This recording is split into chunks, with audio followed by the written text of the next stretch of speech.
সাভার ঢাকা আরিচা মহাসড়কের পাশের energy plus CNG পাম্পে কাজ করেন মোহাম্মদ রেজাউল করিম, একজন হতদরিদ্র চুলাই যোদ্ধা। 5 আগস্টের সেই ঐতিহাসিক আন্দোলনের সামনের সারির এই অংশগ্রহণকারী এখন জীবনের কঠিন যুদ্ধ লড়ছেন একা। চিকিৎসার জন্য বহু জায়গায় গিয়েছেন তিনি, দরজায় দরজায় ঘুরেছেন সহযোগিতার আশায়, কিন্তু কোথাও পাননি সহানুভূতির সাড়া। শ্রোতায় ভুগলেও আর্থিক অক্ষমতায় চিকিৎসা করাতে পারছেন না এই মুক্তি সংগ্রামের প্রান্তিক সৈনিক।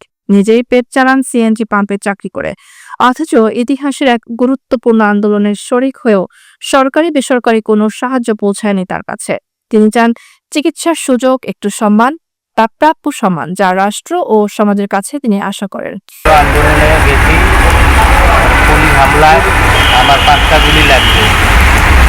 এই কারণে আমার মাথা যন্ত্রণা করে, হাসপাতালে গেছি, এলাকা গেছি, এক্সরে করতে গুলি বাইর করে নেয়।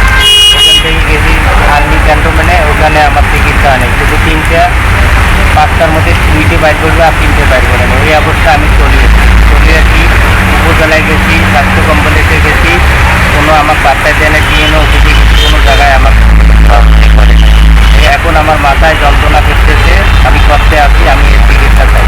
কি করেন এই যে 5 জুলাই ওই ছাত্র আন্দোলনে ওর ছিল, ওই তখন ওর গুলি লাগছে 5টা।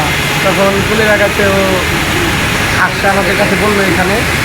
পরে অনেকের কাছেই গেছে, কোনো মানে চিকিৎসা পায় নাই, সহযোগিতা পায় নাই। কেন আমি গেছিলো, এক্সরে করতে 5টা গুলি মাথার ভিতরে আছে, দেখাইলো। আরও সাভার উপজেলায় গেছিলো, জায়গায় গেছিলো, কোথাও তো সহযোগিতা করে না। পরে অসুস্থতা বোধ করে, এখানে কাজ করতে, সেখানে কাজ আর করতে পারে না। পরে এখানে এসে পাঞ্চায়েত আমাদের ম্যানেজার বলতে ধরে করে চাকরি নিচ্ছে, তারপরেও ডিউটি ভালোভাবে করতে পারে না, অসুস্থতা বোধ করে। 5টা গুলি মাথার ভিতরে, এখন ওইভাবেই আছে, কোনো চিকিৎসা করে কারো কাছ থেকে পাইনি।